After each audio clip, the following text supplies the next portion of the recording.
자, 우리 함께 일반 서신을 함께 보도록 하겠는데요. 일반 서신이 총 몇 권이 있을까요? 예, 8권이 있습니다. 서신서가 총 21권이 있는데 13권이 바울 서신이고 그 중에 8권이 일반 서신입니다. 우리가 이제 이 표를 보셨는데 신약의 전체 내용을 구조했을 때 복음서 4권이 있고요. 사도행전을 우리가 볼 때는 이 전도 여정을 따라서 살펴볼 수 있는데 특별히 바울서대 1차부터 5차까지 전도 여정에 따라서 그 서신서들이 어떻게 적혀졌는지 알 수 있습니다. 그리고 이제 사도행전 28장으로 마무리되어지는데 28장 이후에도 역사는 계속 흐르고 있죠. 28장에서 끝난 것이 아니라 28장 이후에 바울서대 5차 전도 여정이 있었을 것이고 그 후에 이제 또한 남은 수많은 사도들이 또한 주의 제자들이 주의 복음을 증거하면서 여러 가지 서신서들과 책들이 적혀졌습니다. 그러면서 뒤에 보면은 이제 후기 사도에서 히브리서, 유다서, 요한 1, 2, 3서 그리고 마지막 세상 끝에 대해서 예언하고 있는 요한계시록까지 이렇게 적혀지고 있는 것을 볼 수 있습니다. 우리가 함께 보아야 될 책이 무엇이냐면 이제 일반 서신 또는 뭐 공동 서신 이렇게 이야기하고 있는 우리 8권의 책인데요. 먼저 야고보서, 이제 갈라디아서와 거의 비슷한 시기에 아니면 약간 더 이른 시기에 쓰여진 것으로 보이는 야고보서가 있고요. 또한 두 번째 책이 히브리서, 그리고 베드로 전후서, 유다서, 그리고 요한 1, 2, 3서는 점심 드시고 나서 요한 1, 2, 3서를 제가 아닌 다른 목사님과 함께 보겠고요. 마지막 요한계시록 이렇게 보시면서 우리 오늘 성경학교를 마무리하도록 하겠습니다. 자, 우리가 이제 서신서들이 어떻게 적혀있는가를 볼 때 우리가 바울 사도의 여정을 기억하면은 1차 때 1권, 2차 때 2권, 3차 때 3권, 4차 때 4권, 5차 때 5권. 네, 3권이죠. 네, 자연스럽게 넘어가시려고 하신 분 있는데, 5권이 아니라 3권입니다. 이렇게 총 13권이 이렇게 적혀지고 있는데, 갈라디아서가 이제 49년경에 적혀졌다고 할 때, 그 비슷한 시기에 적혀있는 책인데, 바로 야고보서라는 책입니다. 적혀있는 장소는 예루살렘이었고, 이른 시기에 46년에서 49년 사이에 적혀졌을 것을 이렇게 보여주고 있습니다. 그리고 뒤에 있는 히브리서, 정확한 기록 연대는 알 수 없지만 아마도 유대전쟁이 있기 전에 62년에서 66년경에 적혀졌을 것을 보이고, 베드로 전후서는 베드로 사도가 순교하기 전에 아무래도 주공 못 쓰니까 순교하기 전에 이렇게 적혀졌을 텐데 62년부터 66년 사이에 적혀졌을 것으로 보여지고 있습니다. 그리고 유다서는 이제 핍박에 대한 이야기보다는 이단에 대한 문제를 언급하고 있는데 73년에서 80년 다시 말해서 유대전쟁 이후에 적혀진 걸로 이렇게 보여주고 있고요. 그리고 마지막 요한 1, 2, 3서는 배경이 도미티아누스 황제라고 하는 자신을 신으로 선포했던 그 황제의 시기에 이 요한 사도가 요한 1, 2, 3서와 더불어 요한계시록을 이렇게 기록한 걸로 우리가 볼 수 있습니다. 우리가 이 서신서들을 볼 때 서신서들은 특징이 있습니다. 바울 사도가 이제 복음을 전할 때, 특별히 서신서를 쓸 때는 교회의 상황에 맞춰서 쓰게 되는데, 그 상황들은 대부분 교회 자체의 문제거나, 아니면 이단의 문제거나, 아니면 교회 박해 문제, 여러 가지 복합적인 문제가 있었지만, 이 일반 서신들이 쓰여진 배경은 거의 다 박해를 기본으로 하고 있습니다.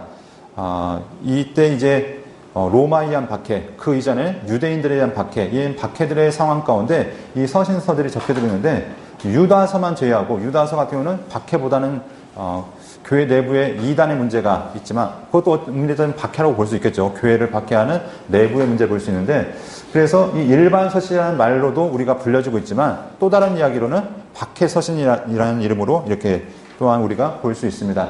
그러니까 일반 서신의 특징이 있다면 바울 서신은 바울 사도가 보내는 교회 또는 보내는 지역 또는 개인에게 붙여진 그 이름이 성경의 이름이 되었죠. 그래서 갈라디아 지방에 보냈기 때문에 갈라디아서, 데살로니가 지방에 보냈기 때문에 데살로니가 전서, 후서, 로마 교회에 보냈기 때문에 로마서, 이런 식으로 되고, 아니면은 빌레몬이라는 바울이 제자에게 보냈기 때문에 빌레몬서, 아니면 믿음의 아들 디모데에게 보냈기 때문에 디모데 전후서, 이런 식으로 사람의 이름과 교회 이름이 붙여졌다면 이 일반 서신은 보낸 사람의 이름이 적혀지고 있습니다. 야고보 사도가 보냈기 때문에 야고보서, 히브리서는 히브리가 보냈을까요? 네, 이거는 예외고요. 나머지 베드로 전서는 베드로 사도가 썼고, 유다서도 유다가 썼고, 그리고 마지막 요한 1, 2, 3서, 요한계시록도 요한 사도가 적은 것을 볼 때 특징이 있다면 바로 이 이름들이 이렇게 불려지고 있다는 것 우리가 알 수 있습니다. 네, 여기 보면은 그 서신서의 배경에 대해서 이야기하고 있습니다. 야고보서는 이제 율법주의자들에 대한 박해가 있습니다. 상황은 어디냐면 예루살렘 교회에서 이제 교회가 한참 부흥하고 있을 때 박해가 들어오죠. 바로 헤롯에 의한 박해 때문에 사도 야고보가 순교하고 베드로도 체포가 되었다가 하나님의 은혜로 풀려나게 됩니다. 그런데 이제 아가보가 예언하기를 온 땅에 기근이 든다는 예언이 선포되죠. 그래서 45년도에 기근이 들고 이때부터 이제 교회가 어려움이 처하기 시작합니다. 먼저는 그 헤롯에 의한 박해에서 교회가 흩어지기 시작했고, 또한 이 기근에 의해서 교회의 재정 상황이 상당히 심각한 수준에 이르게 됩니다.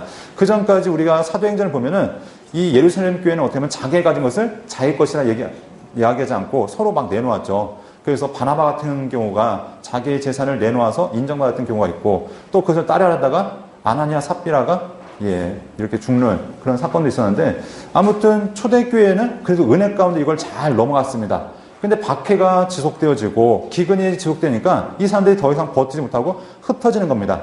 그전에는 유대인 그 예루살렘을 중심으로 해서 유대 지역에 있는 기독교인들이 중심이었다면, 그리고 외부에서 이 명절을 지키기 위해서 왔던 그 유대인들이 손님이었다면, 이젠 반대가 되어집니다. 그래서 이제 명칭을 할 때 예루살렘과 유대 지역에 있던 그리스도인들 뭐라고 부르냐면 히브리파 기독교인, 그리고 외부에서 왔던 기독교인들을 헬라파 기독교인 이렇게 부릅니다.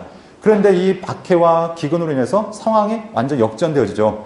이제 헬라파 기독교인들은 자기 고향을 찾아 떠나갑니다. 그래서 거기서 다시 신앙생활을 시작하는데, 이 예루살렘과 유대를 중심으로 했던 이 히브리파 기독교인들이 어떻게 하면 박해가 다가오니까 흩어지는 겁니다. 그래서 어디에 가서 하냐면 헬라파 기독교인들의 그 공동체에 가서 거주하기 시작하는 거죠. 그러면서 이제 그들이 기대했겠죠. 우리가 너희한테 베풀었던 그 선행을 우리한테도 베풀어주길 바랬지만 상황이 녹록지가 않습니다. 그래서 어떤 상황이 벌어지냐면, 그 헬라파 기독교인들이 이 히브리파 기독교인들을 잘 접대하는 것이 아니라 가진 자는 그래도 잘 대해주는데 없는 자들은 무시하고 멸시하는 거죠. 막 그러면서 이제 교회가 분란이 일기 시작합니다. 이런 상황 가운데 야고보 사도가 하는 것이 무엇이냐? 야, 진짜 믿음이 어떤 믿음인지 아니? 말로만 하는 게 진짜 믿음이 아니라 너희 행함으로 보여주지 않겠니? 특별히 상처를 입고 있는 그 사람들에게 너희 말로 상처 주는 것들, 그런 거 하면 안 된다는 것을 강조하고 있죠. 그래서 개인에 대한 권면이 있고 또한 공동체에 대한 권면이 있는 것이 이 야고보서에서 등장하고 있습니다. 그래서 특별히 가난한 자들을 향해서, 부한 자들을 향해서 어떻게 대해야 될지, 이런 문제들, 그리고 핍박의 상황 가운데 그들이 어떻게 대처해야 될지, 이런 상황들을 적고 있는 것이 야고보서인 것을 우리가 알게 됩니다. 자, 히브리서는 율법주의자들에 대한 박해, 또 민족주의에 대한 고조, 이렇게 했는데, 여기 보면은 이 내용들을 좀 더 자세하게 우리가 볼 수 있는 것이, 우리 뒤에 가면은 이제 도표가 있는데, 우리가 먼저 이 상황들 이야기에서는 기독교인들이 어떻게 변천이 되어졌는지, 기독교인의 명칭이 어떻게 바뀌어지고 있는지 이것을 먼저 아셔야 됩니다. 30년에서 48년, 다시 말해서 초대교회가 시작됐을 때는 기독교인들은 두 부류로 나눴습니다.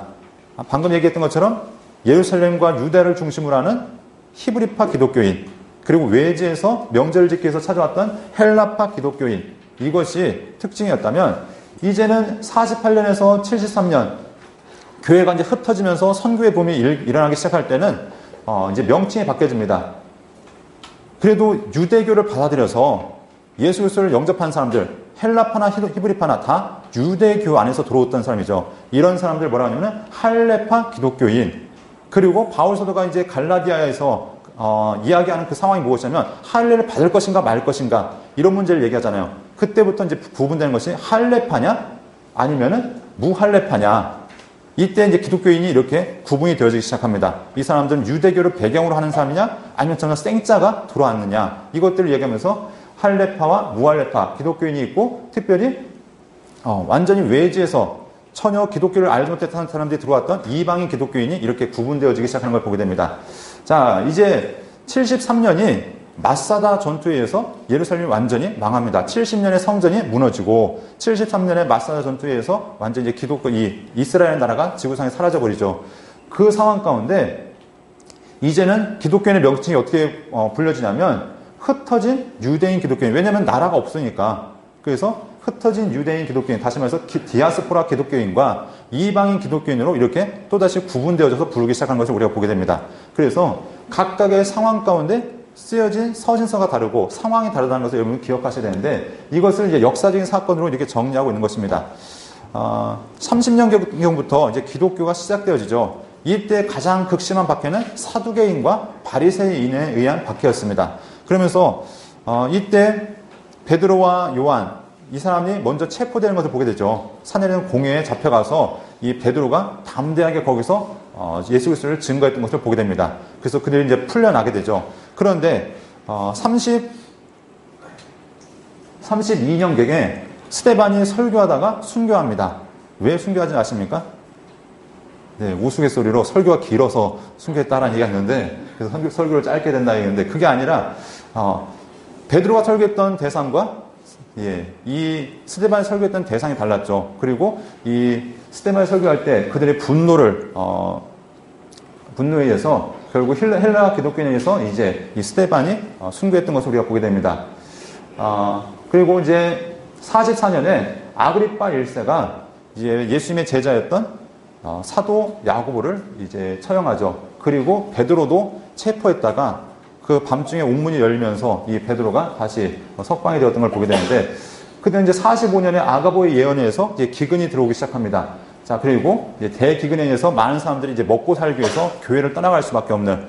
하지만 이때 이제 예수님의 형제였던 사도 야고보는 교회의 수장으로서 이 예루살렘 교회를 지키고 있었고요. 49년경에 이제 바울 사도가 1차 전도 여정을 갔다 와서 이 예루살렘 공회에 참석했던 모습을 우리가 알 수 있습니다. 그런데 이 어간에 무슨 상황이 있었냐면 기독교인의 박해와 기근에 의해서 흩어진 기독교인들이 있었다는 것이죠. 그들의 상황에 어려움을 겪고 있을 때 야고보 사도가 헬라파 기독교인들을 향해서 너에게 온전한 믿음이 무엇이냐 이것들을 묻고 있는 책이 바로 야고보서라는 것을 알 수 있고요. 자, 이제 시간이 지나면서 60년경에 바울 사도가 체포가 되어집니다. 그래서 가택연금을 당했다가 다시 한번 이제 풀려나게 되죠. 그리고 가이사라에서 이제 예루살렘 체포가 되어서 가이사라에 있다가 로마까지 갔다가 이제 석방이 되어지고 62년경에 예수님의 형제 야고보가 순교하게 됩니다. 야고보가 어떻게 순교가 되냐면은 당시 총독이 누구였냐면은 베스도라는 총독이 있었습니다. 여러분 알고 계시죠? 뭐 벨릭스, 베스도. 이 베스도가 순교하게 되면 이제 갑자기 사망하면서 이제 다음 총독이 와야 되는데 다음 총독의 이름이 알비누스라는 총독입니다. 그런데 이 사이에 3개월간의 공백이 있습니다. 이때 대제사장 아나니아라는 사람이 누구죠? 야고보를 여러 가지 죄목을 불어서 그때 이제 이 야고보를 죽입니다. 그래서 62년경에 대제사장 아나니아에서 이 야고보가 이제 순교하게 되고, 자, 이제 64년경부터 기독교인의 박해가 시작되어지는데, 이 박해는 어디에서 시작되어진 박해냐면 로마에서 시작되어진 박해입니다. 지금까지 박해가 대부분 어디 중심이었냐면 유대 지역을 중심으로 각 지방의 문제였죠. 교회가 세워졌던 각 지방의 유대인과 또는 이방인에 의한 박해였다면 이제 국가에 의한 박해가 시작되어지는데 바로 로마에 의한 박해가 시작되어집니다. 이 네로라는 사람이 64년경에 대화재가 있었죠. 그 화재를 빌미로 누굴 박해하기 시작하냐면 기독교인을 박해하기 시작합니다. 이 로마가 총 14개 구로 이렇게 나눠져 있었는데 이 64년 화재 때 14개 중에서 10개가 소실이 되어집니다. 불타서 없어집니다. 그런데 이제 사람들이 그 원인을 누구한테 찾냐면 네로한테 찾죠. 왜냐하면 네로가 건축강이고 여러 가지 아름다운 걸 좋아하다 보니까 이 네로가 의도적으로 불을 질렀다고 생각합니다. 그런데 이 네로는 어떻게 하냐면 그 화살을 누구한테 돌리냐면 기독교인들한테 돌립니다. 왜냐하면 10개, 14개 굿 중에서 화재 피해가 없었던 것이 어디만 없었냐면 기독교인들이 거주했던 그곳만 화재 피해가 없으니까 모든 책임을 다 기독교인들한테 돌리는 거죠. 그러면서 그때 어마어마한 기독교인들이 순교하기 시작합니다. 자, 그래서 로마 역사학자였던 타키투스라는 사람이 이때 어마어마한 기독교인들이 끔찍한 방법으로 순교를 당했다라고 이렇게 기록하고 있는 것을 보게 됩니다. 이렇게 이제 조직적으로 기독교인에 대한 박해가 시작되어지면서 66년경에 베드로가 순교합니다. 근데 순교하기 전에 베드로 사도가 적었던 책이 2권이 있는데 바로 무엇이라고요? 베드로 전서와 베드로 후서가 있습니다. 그리고 바울 사도도 이제 마지막 5차 전도 여행을 다녀오던 과정 가운데 다시 체포가 되어지죠. 그래서 마지막 67년대에 순교를 당하는데 베드로가 십자가형을 당했다면 바울 사도는 무슨 형을 당했을까요? 참수형을 당합니다. 참수가 이제 목을 잘라서 죽이는 건데 아니 왜 이렇게 죽음의 방법이 틀린가? 왜냐하면 로마 시민권자였기 때문에 참수형을 했습니다. 왜냐하면 로마 시민권자에게 베풀 수 있는 마지막 최대 호의가 무엇이냐면 최대한의 짧은 고통 가운데 죽이는 것이죠. 그래서 베드로는 십자가형으로 처형했던 반면에 이 바울 사도는 한순간에 그렇게 이제 순교당했던 것을 우리가 알게 됩니다. 그래서 바울 사도가 이제 죽기 전에 적었던 책이 여러분 잘 아시는 디모데 후서라는 책이었습니다. 자, 그리고 우리가 또 다른 이제 상황을 살펴보면은 우리가 이제 유대의 왕이 어떤 사람이냐면 예수님 당시의 왕이 헤롯이라는 사람이었습니다. 이 헤롯은 이두메 출신이었죠. 이스라엘 출신이 아니라 이두메 출신이었는데 무엇을 좋아했냐면은 건축을 참 좋아했습니다. 왜 그랬냐면 특별히 유대인들의 환심을 사기 위해서 이 예루살렘의 성전을 건축함과 동시에 수많은 곳에 아름다운 건축물들이 많이 지었습니다. 특별히 37년경에 어디에 건물을 이제 항구 도시를 건설하냐면 가이사라의 로마식 항구 도시를 건설하기 시작합니다. 그러면서 이 로마의 황제를 위한 신전과 로마식 도시들을 건설하면서 유대의 자본과 인력을 동원해서 그 도시를 거대하게 만들죠. 그래서 이제 나중에 총독들이 가이사라에 와서 이제 거주하고 하는데 문제가 발생했습니다. 무슨 문제가 발생하냐면은 이제 사람들이 각각 소유권을 주장하는 거죠. 이 가이사라는 누구의 소유인가? 로마는 이 도시가 로마식으로 되어 있고 로마의 신전도 있고 로마 황제를 숭배할 수 있는 곳이기 때문에 로마의 소유다. 그런데 유대인들은 이게 우리의 자본과 우리의 노동력으로 지어졌기 때문에 우리의 것이다. 그러면서 이제 막 시비가 붙고 있는 겁니다. 그러면서 그 가이사라의 회당의 문제가 발생하죠. 회당 앞에 마당의 문제 때문에 이것이 사소한 문제가 큰 문제로 발생합니다. 그래서 당시에 총독이었던 플로누스라는 사람이 이 문제를 잘 해결해야 되는데 항의하러 온 유대인들을 학살합니다. 그래서 예루살렘에서 이제 폭동이 일어났을 때 이 예루살렘에서 몇 명을 죽이냐면 3,600명을 죽입니다. 그러면서 66년경에 사람들이 이제 성전에서 우리 더 이상 황제를 위한 제사를 드리지 않겠다. 왜냐하면 그 전까지 이 유다의 제사를 종교를 인정하는 대신 조건이 무엇이냐면 황제를 위해서 제사를 드려줘라. 그런데 더 이상 우리는 황제를 위해서 제사 드리지 않겠다라고 선언하죠. 그러면서 그들이 이제 무장 봉기하면서 독립운동을 시작합니다. 이런 배경 가운데 쓰여진 책이 히브리서입니다. 야, 지금 로마의 위협이 있는데 우리 민족의 힘으로 한번 독립해야 되지 않겠냐. 그러기 위해서는 한 신앙 안에서 우리가 하나 되지 않겠냐. 그 신앙이 무엇이냐면 기독교가 아니라 유대교 안에서 우리가 하나 되어야 된다. 그러면서 그들에게 유대교로 다시 돌아와라. 요청하고 있는 책이 무엇이냐면 히브리서입니다. 그런 배경을 가지고 히브리서는 유대교보다 뛰어나신 유대교의 근원이 이제 모세보다 뛰어나신 예수 그리스도, 또 구약보다 뛰어나신 예수 그리스도를 끊임없이 강조하면서 왜 유대교 돌아간 것이 하나님의 뜻이 아닌지, 하나님의 온전한 뜻이 무엇인지 그것들을 이 히브리서를 통해서 밝히고 있는 것을 보게 되죠. 그래서 박해, 민족의식, 그리고 배교의 위험 가운데 적혀지고 있는 책이 히브리서라는 것을 알게 되고, 자, 결국 유대 전쟁이 시작되어졌습니다. 그래서 66년에 이 유대 반란이 있었고, 67년에 바울의 순교가 있었고, 8년에 네로가 갑작스럽게 이제 자살하기 시작합니다. 근데 네로가 이제 자살하기 전에 이 유대로 군대를 파견하는 거죠. 야, 진압해 하고서 그때 파견했던 사람이 누구냐면 이름이 좀 긴데요. 베스파시아누스. 네, 로마의 장군이었던 베스파시아누스에게 로마 군대의 4분의 1을 맡겨서 야, 저 유대를 이제 진압하고 와 하고 갔는데 때마침 이 네로가 자살을 한 겁니다. 그러니까 군대가 벙 떠버린 거죠. 왜냐면 명령을 내리니 군 통수권자가 사라져버리니까. 그래서 그러고 있는 상황 가운데 급격한 이제 1년이 막 이제 1년 동안 로마가 막 급변하기 시작합니다. 누가 황제가 될 거냐. 그래서 막 이 사람 저 사람 나오기 시작하다 결국 누가 황제가 되냐면 베스파시아누스가 황제가 되어집니다. 그러면서 로마 이 유대를 진압한 것이 아니라 다시 돌아가게 되죠. 다시 돌아가서 이제 나라를 안정시키는데, 자, 그럼 대신 누구를 보내냐면 자기 아들이었던 티투스라는 아들을 장군으로 세워서 이 유대로 파견합니다. 그래서 이 티투스, 또 다른 얘기로 디도라는 장군이 이 70년에 예루살렘 성전을 완전히 다 파괴해버립니다. 그리고 예루살렘 유대의 군대와 끝까지 항전하다가 73년 마사다 전투에서 이 마지막 이 유대인들이 다 이제 자결함으로써 이 유대 전쟁이 마무리되어지죠. 그러면서 이스라엘 나라가 완전히 이제 지구상에서 사라지는 이제 이런 상황이 되어집니다. 이런 배경 가운데 이 디도가 이제 아버지를 이어서 황제가 되어집니다. 그런데 로마 역사 가운데 이 디도는 성군으로 일컬어집니다. 참 훌륭한 임금으로 일컬어지고, 특별히 이 유대에 대해서 이제 정복은 했지만 크게 터치하지 않습니다. 이런 이제 평화기가 잠시 동안 있는데, 이 평화기에 외부적인 박해는 없지만 교회에 어떤 문제가 들어오냐면 이단의 문제가 들어오는 겁니다. 이런 상황 가운데 적혀진 책이 무슨 책일까요?